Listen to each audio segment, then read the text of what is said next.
सभी को बहुत बहुत बहुत वेलकम। आज आज बहुत ही शुभ दिन है और हमारे बीच स्पिरिचुअल टैबलेट के senior master Deepti Mulchandani ma'am आए हुए हैं। और मुझे इतनी खुशी है कि उन्होंने अपना टाइम निकाला और यहाँ पर आने का हमें मौका, मतलब अवसर दिया कि हम उनसे बातें सुने। तो स्पिरिचुअल टैबलेट में अलग तरह की बातें होती है, थोड़ी सी अलग। तुलसी दल की जो सुभाष पत्री जी की किताब है, उनमें से मैंने डाउट पूछा था कि हम कर रहे हैं, लेकिन कुछ मतलब चीजें हो जाती हैं कि इतनी समझ नहीं आती। तो वे अपने जर्नी के बारे में भी बता सकती हैं, स्पिरिचुअल टैबलेट के बारे में बता सकती हैं, या जो 5 विशन थी, मैंने उनसे प्रश्न पूछा था, जो उनका मन करे जहां से वो शुरू करना चाहें। सबसे पहले बहुत बहुत वेलकम करेंगे। अगर आप अनम्यूट वेलकम कर सकें दीप्ति मैम का, तो बहुत बहुत वेलकम। बहुत बहुत welcome. Over to you welcome ma'am. Ma'am. Thank you. बहुत नमस्कार मैम। बहुत बहुत बहुत धन्यवाद आप लोगों का। बहुत दिनों बाद आप लोगों के साथ आकर मिलकर मुझे भी बहुत खुशी हो रही है। बहुत ही प्यारा दिन है आज का। सच बात है, जैसे अनुराधा जी ने अभी कहा ना कि हम थैंकफुल हो इस म्यूजिक के, इस क्षण के, पत्री सर के। वैसे ही सच बात है अभी, और इस क्षण के भी हम ग्रेटफुल हम सबको होना चाहिए कि आज इस क्षण हम सब एक हुए हैं कुछ अच्छी अच्छी बातें एक दूसरे से सुनने और सीखने के लिए।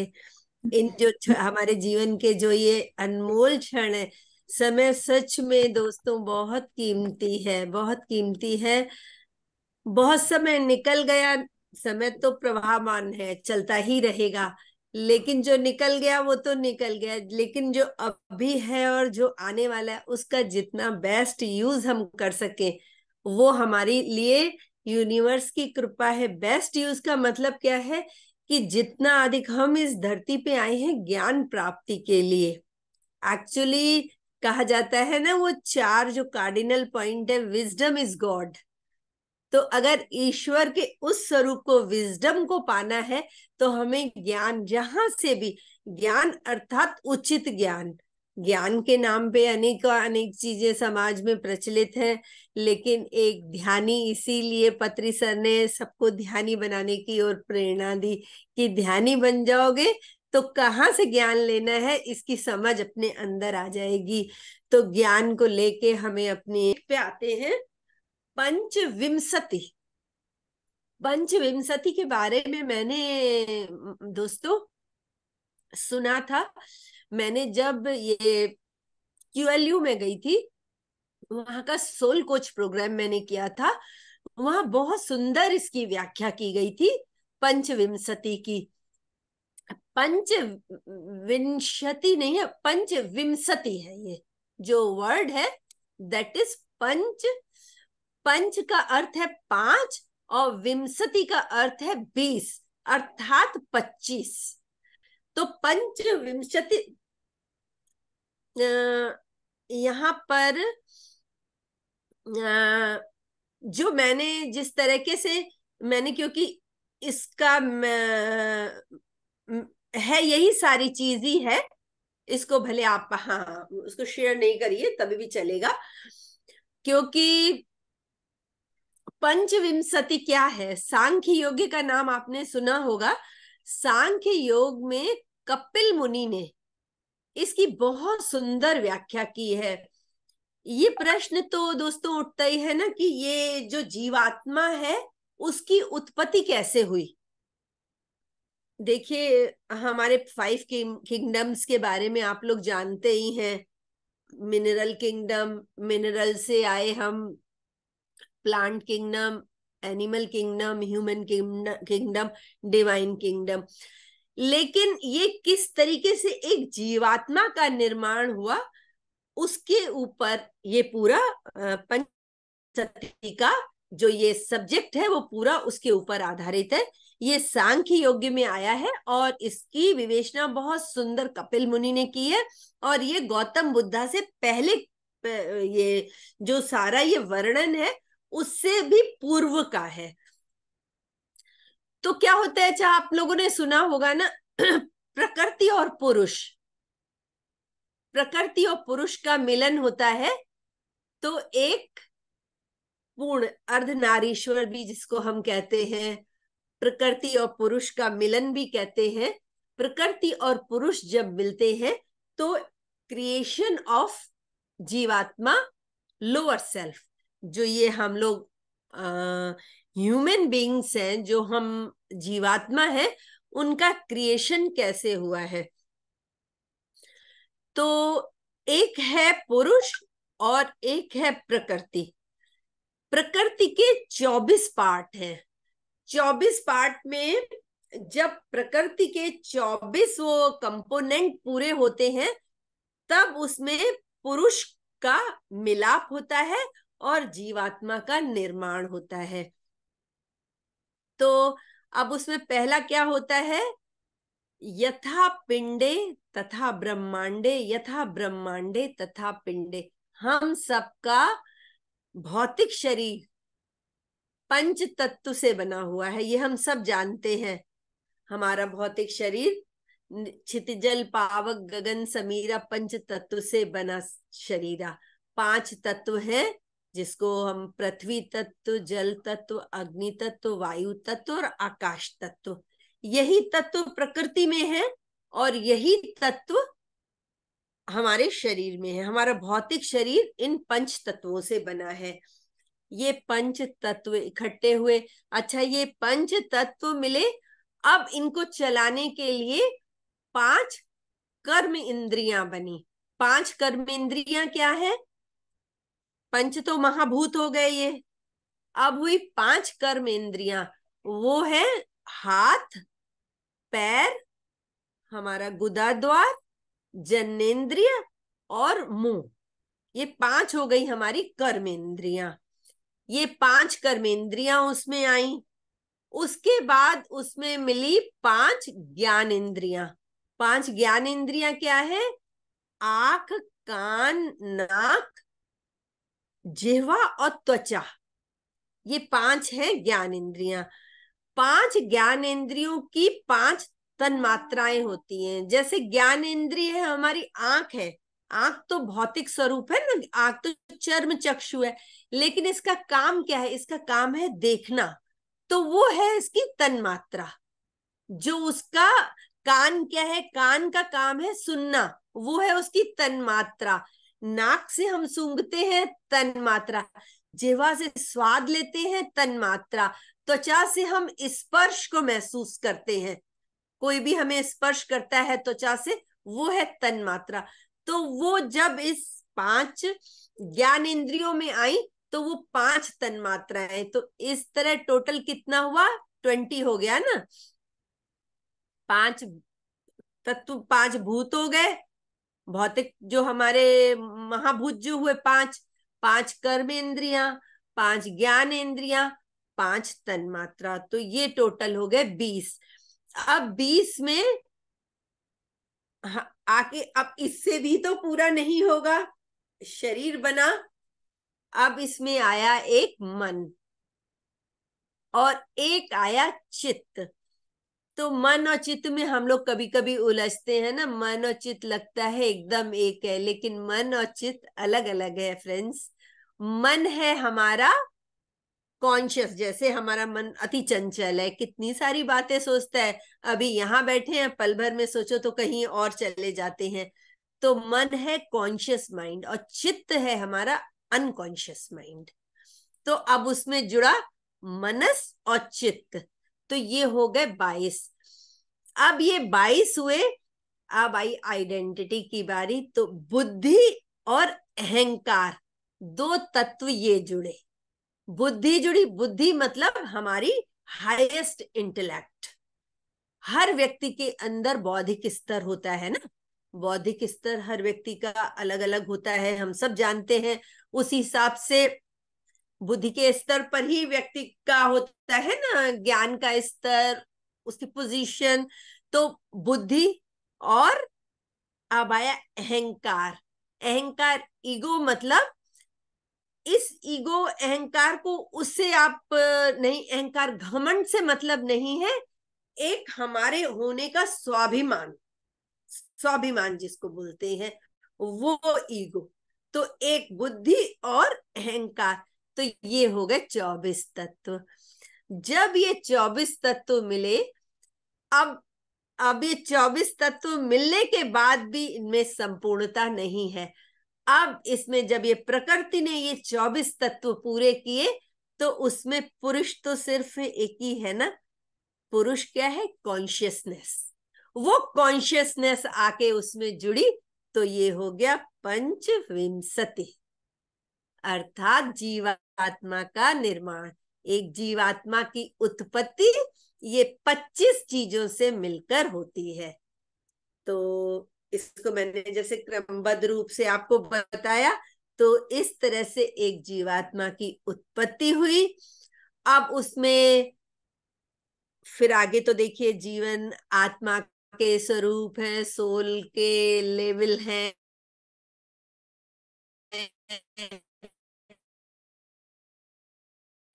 और चीजें ऐसी हैं हमारी पुस्तकों में। जैसे अब हमने क्या पढ़ा है? सप्तकोश, 7 बॉडीज पढ़े हैं ना। हम सब जानते हैं हमारी 7 बॉडीज होती हैं। भौतिक शरीर, physical body, etheric body, astral body, causal, supra causal, cosmic and निर्वाण में। लेकिन कई लोग बोलते हैं कहीं पर भी हमको कंफ्यूज नहीं होना चाहिए। जहां वो पंचकोश कहते हैं, क्योंकि कई उपनिषदों में, वेदों में, पुस्तकों में पंचकोश का वर्णन आता है। तो पंचकोश में क्या है? जैसे हमने सप्त कोश में पढ़ा, भौतिक शरीर है, फिजिकल बॉडी है, एथरिक बॉडी है, ऊर्जा में शरीर है, एस्ट्रल मनोमय शरीर है। उसके बाद आ गया आनंदमय, विज्ञानमय कोश, आनंदमय कोश। तो वहां पंचकोश में, आनंदमय कोश में ही विश्वमय और निर्वाणमय कोश को मिला दिया जाता है, तो वो पंचकोश हो जाते हैं। बात एक ही होती है। तो कहीं कहीं हर, जो कहते हैं ना, हर ऑथर होता है, जो राइटर होता है, हर किसी का जीवन, कोई भी जो पुस्तक हम पढ़ते हैं दोस्तों, वो क्या होता है? जिसने लिखी है उसके ज्ञान को बताता है, उसके ज्ञान के लेवल के हिसाब से वो लिखते हैं ना। तो उन्होंने जीवन में जिस दृष्टिकोण से चीजों को देखा, उसको अभिव्यक्त किया, वो अपने आप में बिल्कुल सही है।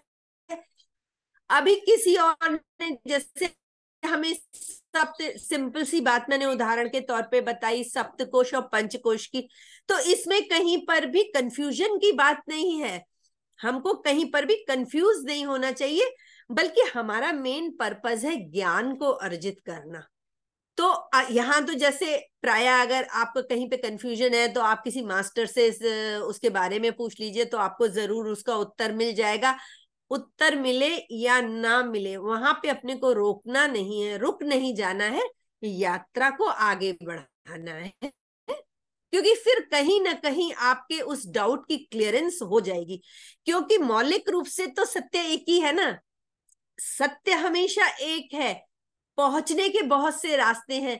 हर मास्टर का अपना अनुभव है, हर राइटर की अपनी जीवन शैली है, तो वो अपनी अपनी शैली में लिखते हैं। तो वहां हम कहीं कहीं डिफरेंस कुछ महसूस करते हैं, तो वहां कहीं भी हमें कंफ्यूज नहीं होना है, बल्कि उस चीज को हमें स्वीकार करते हुए ज्ञान को, जो हमारा मोटो है, हमारा मोटो क्या है लाइफ का, कि हमको आज इतने सुंदर क्लासेस आप लोग चला रहे हैं। अनुराधा जी को इसके लिए मैं बहुत साधुवाद देती हूँ।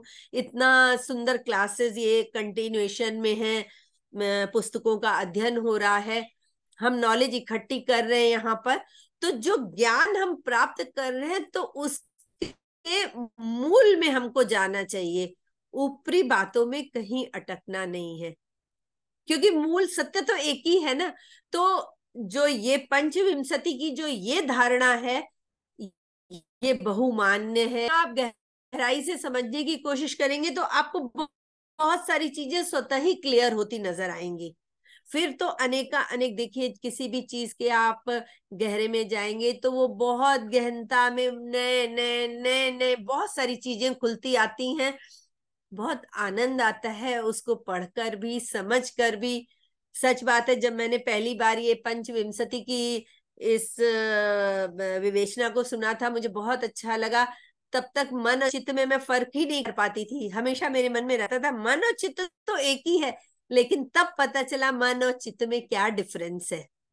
मन और चित्त बिल्कुल है तो, देखिए ना, है तो ये इस शरीर के अंदर ही सारा कुछ मसाला भरा हुआ है, सारा कुछ, वो वाइब्रेशनली, फिजिकली या किसी भी तरह से सब कुछ इसके अंदर है। उसको धीरे धीरे समझ के, जो उसके ऊपर माया की परतें हैं, उनको ज्ञान को लेते हुए, उन माया की परतों को खोलते हुए, भीतर की जो ज्ञान की अग्नि है, उसको धीरे धीरे धीरे धीरे उस ज्योत को बाहर लेके आना है और समस्त संसार को प्रकाशित करना है। हर आत्मा का यही कर्तव्य है। हम सब परमात्मा का अंश है। हम सब जानते हैं कि हम आत्म स्वरूप में, हम सब मेडिटेटर्स हैं। हम सब जानते हैं कि हम सिर्फ ये भौतिक शरीर नहीं है। हमारी आत्मा ने ये भौतिक शरीर लिया है अपने, जो भी हमारे लाइफ के, जो कहते नहीं है लॉ ऑफ कर्मा होता है, कर्मों को बैलेंस करने के लिए ये भौतिक शरीर लिया। लेकिन आत्म स्वरूप में सब एक है और उस परमात्मा का अंश है। तो हम सब एक हैं। जब हम सब एक हैं, इसीलिए वो, जब हम उस स्तर में आते हैं, उतना इंटेंस होके ध्यान करते हैं। देखिए, पत्री सर ने कभी ध्यान को छोड़ के कोई बात ही नहीं कही। जब कोई बात होती थी, मैंने जितना समय उनके साथ बिताया, तो ये बड़ा खूबसूरत सा मैंने उनका पहलू देखा। कोई भी उनके पास आता था, कहता था, वो कहते थे चुप करके, फल सवाल अगर ढंग का हो तो पूछो, नहीं तो मुंह बंद करो, आंख बंद करो, ध्यान करने बैठ जाओ। ध्यान में हर समाधान है। तो उससे हमें दृष्टि मिलती है, अंतर्दृष्टि मिलती है, और हम किस लिए इस संसार में आए हैं ना। तो इसी तरह हमें एक दूसरे का हाथ पकड़ के आगे अपनी यात्रा को आगे बढ़ाते जाना है, चलते जाना है, चलते जाना है। तो ये विषय तो यहीं पे समाप्त होता है। अब अगर आप लोगों का कोई और डाउट हो तो आप जरूर पूछ सकते हैं। Thank you. जी मैम। मैम डाउट कहाँ, मेरे को तो ऐसा लग रहा है, कोटि कोटि नमन, सबसे पहले तो आपको कोटि कोटि नमन। मैम इतने दिनों के बाद आपको सुना, इतना अच्छा और इतना सिंप्लीफाई करके आपने एक्सप्लेन किया ना, so sweet of you ma'am. एक ही रिक्वेस्ट है कि आप कभी कभी थोड़ा सा ज्ञान देने के लिए मिल जाए। Thank you, thank you. नहीं नहीं, जरूर, जब आप लोग बुलाएंगे मैं जरूर आऊंगी। जैसे समय होता है मुझे, जैसे अनुराधा जी ने कहा, बिल्कुल जरूर आऊंगी। मुझे खुद अच्छा लगता है बहुत। हम सब तो, मैंने बताया ना, हम सब तो सब एक है, कहीं कोई भिन्नता ही नहीं है ना। बहुत अच्छा लगा मैम भिन्नता सबसे। नहीं है, लेकिन जो ज्ञान उस समय हमने लिया था ना, 1 साल हो गया मैम, उसको रिवाइव करने के लिए थोड़ा थोड़ा आपका चाहिए कुछ। हाँ, तो वो तो खैर सच बात है। कई बार ऐसे होता है, बहुत सारी चीजें हमारे स्लिप हो जाती है जीवन यात्रा में चलते चलते कई बार। तो इसीलिए कहते हैं ना, कंटिन्यूअसली आप अपने ध्यान की यात्रा में ध्यान को कभी नहीं छोड़ना चाहिए। हमेशा करते रहिए, इस पथ पे आगे बढ़ते रहिए। तो वो जो भूली बिसरी चीजें हैं ना, वो भी याद आती रहेंगी। बहुत सुंदर, बहुत सुंदर, मजा आ गया। बहुत अच्छा। मैं भी रीटा मैम के साथ या थैंक अन्नपूर्णा जी के साथ आपको बहुत बहुत थैंक यू बोल रही हूँ।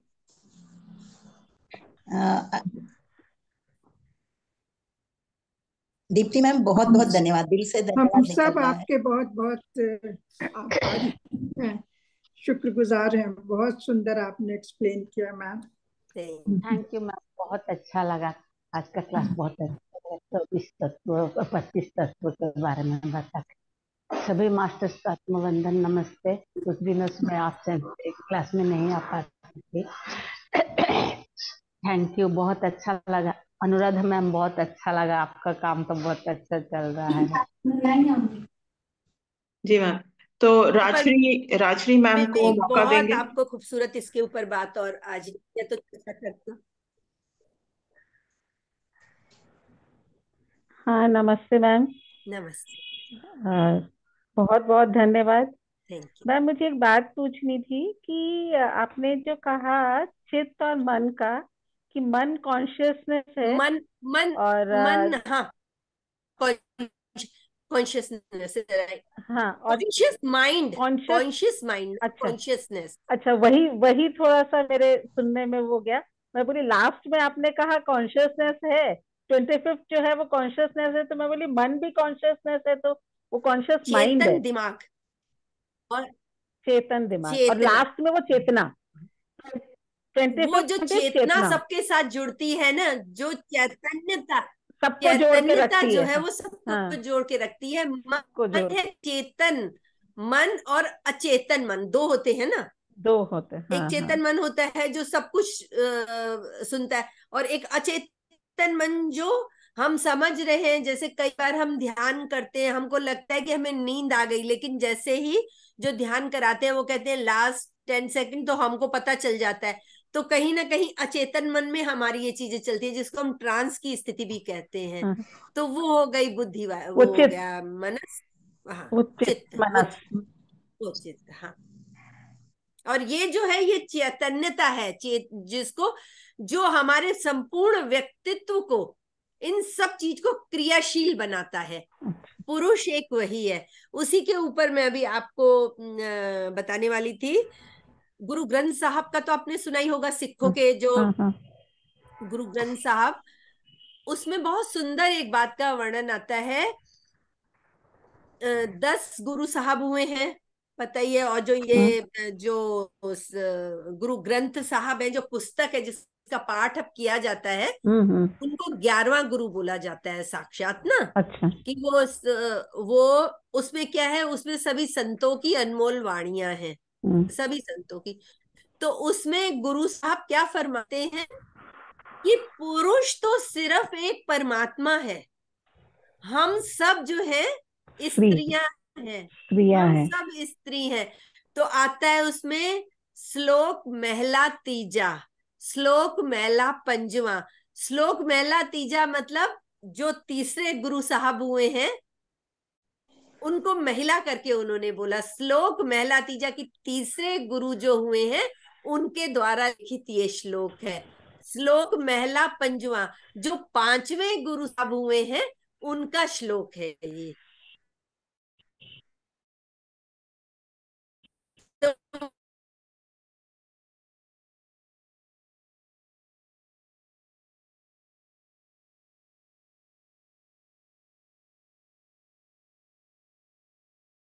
जैसे श्लोक महला 9वां, तो इसका मतलब जो नए महले के जो नवा महला, मतलब 9वें गुरु साहब जो हुए उनके श्लोक हैं ये। जब गुरु ग्रंथ साहब पूरा होता है ना पाठ, जैसे लोग अखंड पाठ साहब रखाते हैं 3 दिन का, वो बारे में जिक्र कर रही हूँ। तो कहते हैं कि जो लोग अब वो तो 24 घंटे चलता है पाठ, तो लोग नहीं बैठ पाते हैं पूरे पाठ में। तो कहते हैं लास्ट का जो होता है श्लोक महला 9वां, जिसने सुन लिया उसको पूरे गुरु ग्रंथ साहब के पाठ का फल मिलता है। तो वो है, बहुत सुंदर है वो। गुरु तो है श्लोक महला 9वां, गुरु गोविंद, बहुत उसके बहुत ही, मतलब ये तो लंबा विषय हो जाएगा। तो उसके ऊपर, तो वो जो 9वें गुरु साहब हुए हैं गुरु गोविंद सिंह जी महाराज, तो उनका जो 9वें जो गुरु साहब हुए उनकी वाणी है वो। तो वहां पे गुरु साहब यही फरमाते हैं कि पुरुष तो एक ही है, प्रकृति है ना, बाकी तो सब स्त्री हैं, स्त्री जितने है। भी हैं। तो उस सब प्रकृति में जब वो एक पुरुष मिल जाता है, वो पुरुष क्या, वो जो हमारा आत्म स्वरूप है, जो हमारी कॉन्शियसनेस है, जो हमारी चेतनता है, वो है। ठीक है।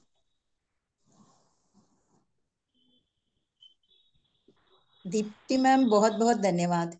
मैं अन्नपूर्णा बोल रही हूँ। बहुत सुंदर। 10-12 दिन पहले ये चैप्टर या ये पेज मेरे मेरे इसमें आया था पढ़ने के लिए। ये मैंने ही पढ़ने का मतलब सभी मिल जाते हैं, पढ़ने का रिस्पॉन्सिबिलिटी मिली थी मुझे। वही चित्त, पहले चित्त आया, मन आया। मैंने बोला मन और चित्त एक ही है, क्योंकि बोलते हैं ना चित्त को शांत करो। हाँ और मन को शांत करो। इसलिए ये की समझा था, और ये तन्मात्राएं भी नहीं समझ में आ रही थी। आज आपने बहुत क्लियरिटी दी, इसलिए आपको दिल से धन्यवाद मैम, बहुत बहुत धन्यवाद। Thank you, thank you. इसका कई डायग्राम। कई बार ऐसा होता है, सच बात है। बहुत सारे डाउट्स हमारे मन में, जब हम इस ज्ञान के रास्ते में आगे बढ़ते हैं ना, बहुत सारी चीजें ऐसी होती हैं जो बहुत कंफ्यूजन पैदा करती हैं। तो इसीलिए मैंने आप लोगों को बोला ना, जो हम इस राह के राही है ना, हमें कंफ्यूज नहीं होना है।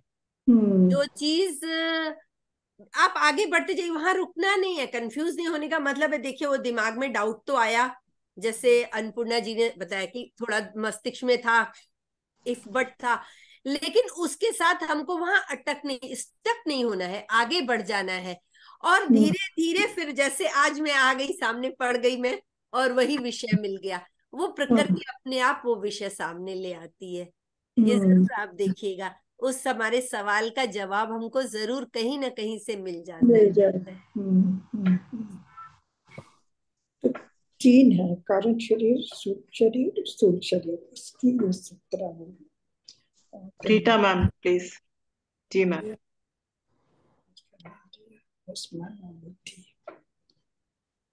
आप म्यूट है रीटा जी, आप म्यूट है।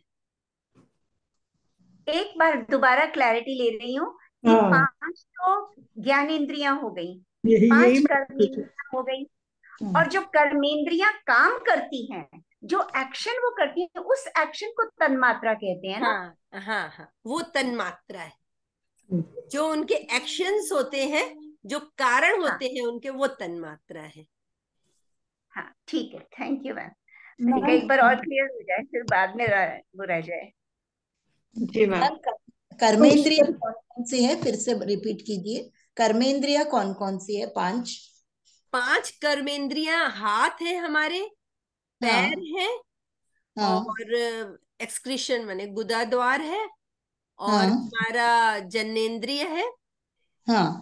और मुख है। ओ, 5, ओ, ये 5 कर्मेंद्रियां हैं। मैंने मतलब माउथ है मुख मतलब। माउथ, माउथ है। माउथ को हाँ, कर्मेंद्री बोल रहे हैं, और ज्ञानेंद्री में जिह्वा होती है, क्योंकि जीवा स्वाद होती। जिह्वा लेती है ना। तो हाँ जिह्वा को ज्ञानेंद्रिय में करा जाता है। और मुख है, क्योंकि मुख बोलता है ना, बोलने का काम मुख का होता है ना। हाँ हाँ, ठीक है ma'am, thank you thank you. Ma'am फिर आपने एक वाक्य बोला था जब ये पूरा समझाया था कि हमें धीरे धीरे करके इन सबको बैलेंस करना, ये वर्ड यूज किया था या इसको समझना, ऐसा कोई वर्ड यूज किया था? तो ये जो 25 जो सांख्य योग में बताया गया, तो हम इसको ठीक है नॉलेज के लिए समझ लेते हैं कि हम इस तरह बने हैं।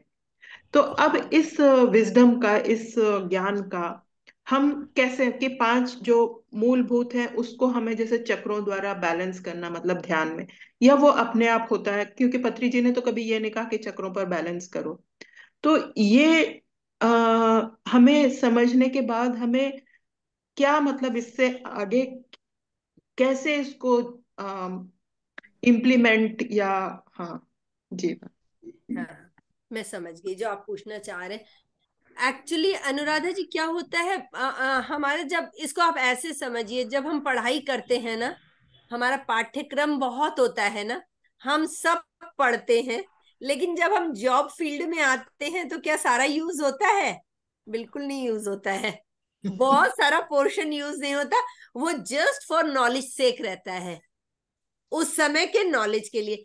तो हमारा ये बेसिक हमको पता है, उसका यूज तो, इसका तो खैर बहुत ही महत्वपूर्ण यूज है, क्योंकि जीवात्मा का निर्माण कैसे हुआ, हम बने कैसे, तो इससे हमको पता, क्योंकि रमन महर्षि का आप सुनिएगा, जो हु एम आई सुनेंगे आप, जी मैं कौन हूं, हु एम आई, मैं कौन हूं। तो आप जब जितनी गहराई में जाएंगे ना, तो बहुत सारी चीजें आपको यहाँ से उठानी पड़ेंगी, कि मैं कहाँ से बना, कैसे बना, मैं कौन हूं, मैं क्यों आया इस संसार में, आखिर आखिर इस पृथ्वी पे यूनिवर्स ने हमें भेजा है तो किस लिए भेजा है। आज हम सब जागरूक आत्माएं हैं, सब ध्यानी हैं। तो हम सबके मन में सोता है, ये प्रश्न उठने वाला है ना कि आखिर क्यों हम यहाँ आए, हमारा पर्पस ऑफ लाइफ क्या है, तो वो हमको वहां से जवाब मिलेगा। पर हमारे जो पाठ्यक्रम होते हैं बहुत लंबे होते हैं, एग्जाम में सारी चीजें नहीं आती, हमारे जॉब फील्ड में सब कुछ नहीं लगता, लेकिन बैक ऑफ द माइंड कहीं कहीं वो ज्ञान रखा ही रहता है ना। बिल्कुल सही आपने इसको समझाया।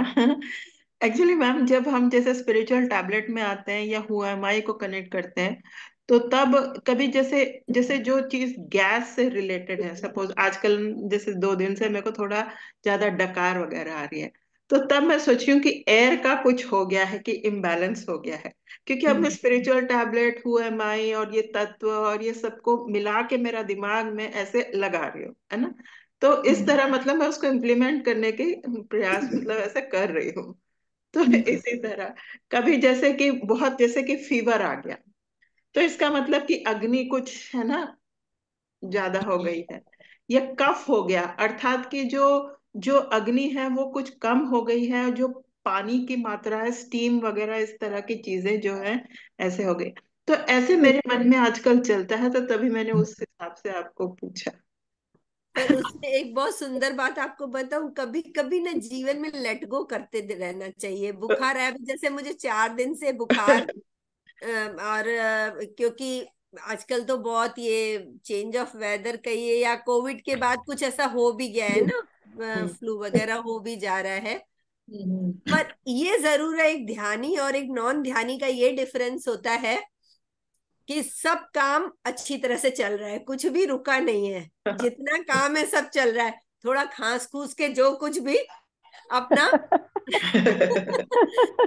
तो मेरे हस्बैंड बोलते हैं लेट जाओ, आराम करो, लेकिन जरूरत ही नहीं। मैं बोली, मैंने कहा जरूरत महसूस हो तो मैं करूँ ना, जरूरत ही नहीं लग रही है तो ठीक है। अभी ये शरीर का धर्म है, ये भी शायद शरीर को बैलेंस करना होगा, नेचर को भी तो बैलेंस करना होता है। कभी कभी क्या होता है, हमारे अंदर जो गैस का बढ़ना, बुखार का आना, कफ का बढ़ना, ये नेचर हमारी बॉडी में इन तत्वों को बैलेंस करता है, नॉर्मल करने के लिए। नॉर्मल करने के लिए भी ये चीजें होती हैं। जी तो जी। Take it easy policy. अच्छा, हम ये बड़ा मजेदार किस्सा है इसका भी। हम लोग को तो सर सिखाया करते थे ना, एक एक मिनट, एक मिनट, जी जी क्या है ना, प्रकृति को प्रकृति के तौर पर भी छोड़ देना चाहिए। अब समय आजकल, अच्छा देखिए, पहले क्या होता था, जुकाम वगैरह 2-3 दिन में ठीक हो जाता था, अभी 5 दिन 7 दिन जनरल आप देखिए, 5-7 दिन में भी ठीक हो जाए तो बहुत कृपा है।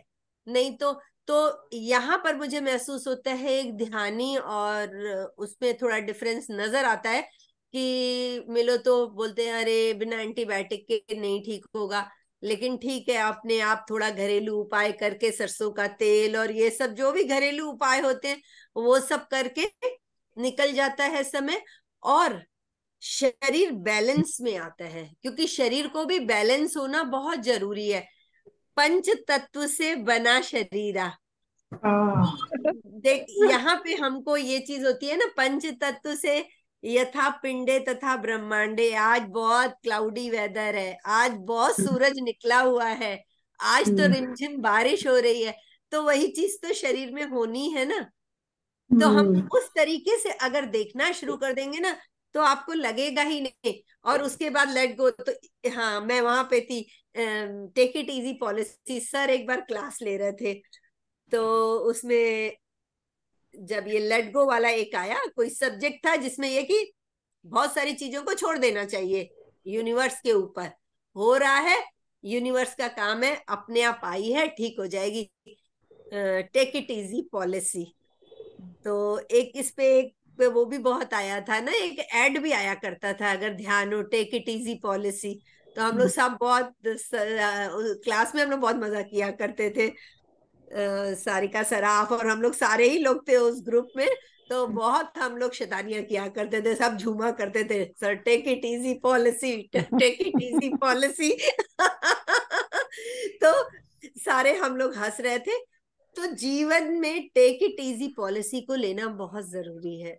अगर जीवन में, कहते नहीं है, दुख तो आएंगे हर किसी के जीवन, देखिए पेन्स मैंडेटरी है, लेना न लेना ये हमारे ऊपर निर्भर करता है, हम कितना लेते हैं या हम उसको टेक इट इजी तरह तरह पॉलिसी में ले जाते हैं।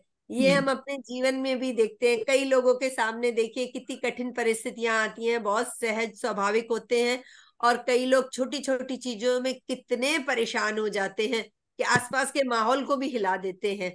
ये हम सबका अनुभव रहा है, मेरे ख्याल में सभी देखते हैं। तो जिंदगी को जितना सहज और सरल बन के जियोगे, हमारी श्वासें सहज और सरल है, हमें प्रकृति ने सब कुछ सहज और सरल दिया है, तो फिर हम जीते क्यों नहीं है सहज और सरल? हम कितने उद्वेलित हो जाते हैं, कितने परेशान हो जाते हैं। तो जैसे जैसे हम सहजता में, सरलता में, लेट गो में, टेक इट इजी पॉलिसी, इन कुछ चीजों की गांठें अपने साथ बांध ले चुनरी में, तो बहुत जीना आसान हो जाएगा। बाकी तो देखिए संसार है, तो संसार तो किसी को नहीं छोड़ने वाला है, सबके लाइफ में ऊंच नीच दुख सुख सब आने ही वाले हैं। संसार पथ में है तो ये तो सब चलने ही वाला है ना। जी बिल्कुल बढ़िया। आज एक टेक इट इजी पॉलिसी, तन मात्रा 5 विशति और हाँ सभी कुछ का एक बुफे का डिनर, बुफे या बुके आपने हमें थमाया। तो मन में बहुत मतलब बहुत बहुत ग्रेटफुल। और जैसे सभी मास्टर्स बोल रहे थे कि आप याद करेंगे, कभी कभी क्या होता है कि मैं अपने आप बता रही हूँ कि मन में ऐसे होता है कि भाई सीनियर को कैसे अप्रोच किया जाए। कभी कभी होता है मतलब हुआ। तो अब आप पहली बार आ गई है, तो अब मन में ये होगा कि चलो 1 महीने बाद दोबारा, फिर तिबार, ऐसे। जब आप बुलाएंगे मैं आपके साथ हूँ। Thank you thank you ma'am. Thank you so much, thank you. Thank you sir. अब हम अनुराधा मैम को पुश करते रहेंगे। It will be my pleasure. It will be my pleasure. Ma'am Really, बहुत अच्छा लगेगा। बहुत अच्छा। अनघा जी, लक्ष्मी जी, मैम संयुक्ता। अनुराधा मैम आपको सीनियर जानती हैं? हाँ जी। मैम मैं राजश्री, मैं हाँ। बोल रही हूँ कि अनुराधा मैम जानती है कि आप सीनियर है, और मुझे तो एकदम माँ जैसी लगी, और इतना प्यार से आपने सारा बताया, मुझे तो ऐसा लग ही नहीं रहा कि कोई मास्टर पढ़ा रहा है, लग रहा है माँ कुछ सिखा रही है। Very nice. हाँ सच में ये अनघा जी पुणे से जुड़ी हैं हमारे साथ।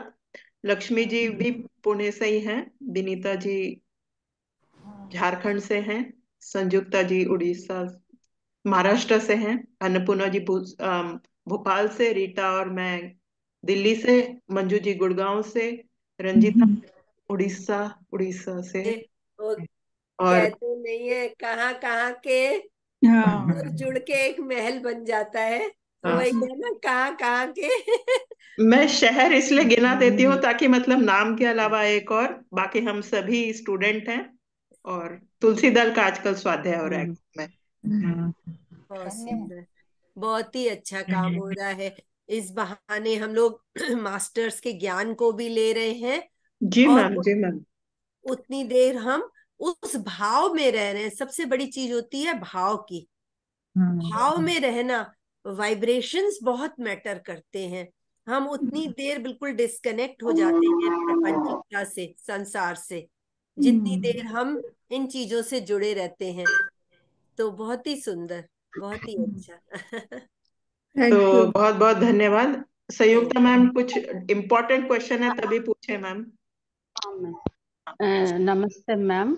हाँ मैं पूछना चाहती हूँ कि हाँ मैंने सुना हो कि सबकॉन्शियस माइंड में हमारे हर एक जन्म का संस्कार छिपा होता है, क्या ये सही है? क्या कॉन्शियस माइंड और सबकॉन्शियस माइंड, दो माइंड होती है ना? सबकॉन्शियस माइंड में बिल्कुल हमारे पास्ट लाइफ के सभी संस्कार छुपे होते हैं, उसके हिसाब से हमारा व्यवहार होता है, बिल्कुल और सच में। हमें जो कुछ भी चाहिए तो हम कॉन्शियस माइंड से सबकॉन्शियस माइंड को इंफॉर्मेशन देनी है, बार बार बोल बोल के विजुअलाइज करके इंफॉर्मेशन देने से जब वो सबकॉन्शियस माइंड में जाएगा तो वो फलीभूत होगा लाइफ में। क्या ये सही है क्या मैम? बिल्कुल सही है। ये जो दूसरी बात आपने पूछी, ये मैं समझ नहीं पाई, संदेश देना या उसमें जाना। पर हमारे सब कॉन्शियस माइंड में, जिसको चित्त बोलते हैं, हमारा मन जो है ना, हु आर वी, हम है body, mind intellect and soul. तो जब ये भौतिक शरीर छूटता है तो उसके साथ मन भी छूट जाता है, आत्मा के साथ चित्त चला जाता है। तो वो जो चित्त के जितने संस्कार होते हैं ना, वो आत्मा के साथ रहते हैं। तो जब वो नया भौतिक शरीर लेते हैं तो वो सारे संस्कार उस नए शरीर में उस आत्मा के साथ, चित्त के साथ जुड़े रहते हैं। इसीलिए जो बात आपने कही ना, अनकॉन्शियस माइंड में जन्मों जब, क्योंकि आत्मा तो जब कई कई जन्म लेके ही आगे बढ़ रही है, हमें पता नहीं है कि कितने जन्म लेके इस भौतिक शरीर तक पहुंची है। तो वो सब इम्प्रिंट्स होते हैं उसके ऊपर और वो सामने आते हैं। आप देखिए, कोई बच्चा एक छोटा जन्म लेता है, कोई बच्चा बचपन से बहुत क्रोधी होता है, कोई बच्चा बहुत प्यार वाले स्वभाव का होता है। क्यों होता है? किसी ने सिखाया तो नहीं। कोई बहुत रोता है, कोई बहुत हंसता है, ये आप सबके अनुभव होंगे। किसी का व्यवहार देखिए बहुत मधुर होगा, किसी का बहुत तेज होगा, किसी ने सिखाया नहीं है। क्यों होता है? ये होते, कोई बहुत इंटेलिजेंट होता है बचपन से ही, और कोई आप देखिए कोई बच्चा बचपन से ही बहुत पढ़ाई में मन नहीं लगता उसका, चीजों को अच्छी तरह से ग्रहण नहीं करता, या चीजें सीखता भी है तो जो मतलब नेगेटिव चीजें उनको ज्यादा लेता है। और कई बच्चे बचपन से इतने इंटेलिजेंट होते हैं कि सीखने से पहले ही वो सब सीख जाते हैं, उनको बताने से पहले वो सब समझ जाते हैं। तो ये सब संस्कारों का ही है ना, जो आत्मा के साथ संस्कार आए हैं वो प्रभाव दिखाते हैं। लेकिन जैसे जैसे उम्र बढ़ती जाती है ना, तो हम ये चीजें भूलते जाते हैं। ध्यान में आने से धीरे धीरे जब हम अपने आप से कनेक्ट होते हैं, हमारा बॉडी, माइंड और सोल अलाइन होता है, तो ये चीजें धीरे धीरे हमारे समझ में आने लगती हैं। और जितना हम इंटेंस ध्यान की प्रैक्टिस करते हैं, तो हमारी वो चीजें कभी कभी ग्लिम्स के रूप में सामने आती हैं। अचानक से कोई चीज आपके ध्यान करते करते आपको कुछ ऐसा दिख गया, अरे मैंने तो ऐसा देखा ही नहीं था, मैं तो कभी उस जगह गई नहीं थी, कैसे चली गई, वो ग्लिम्स आती है।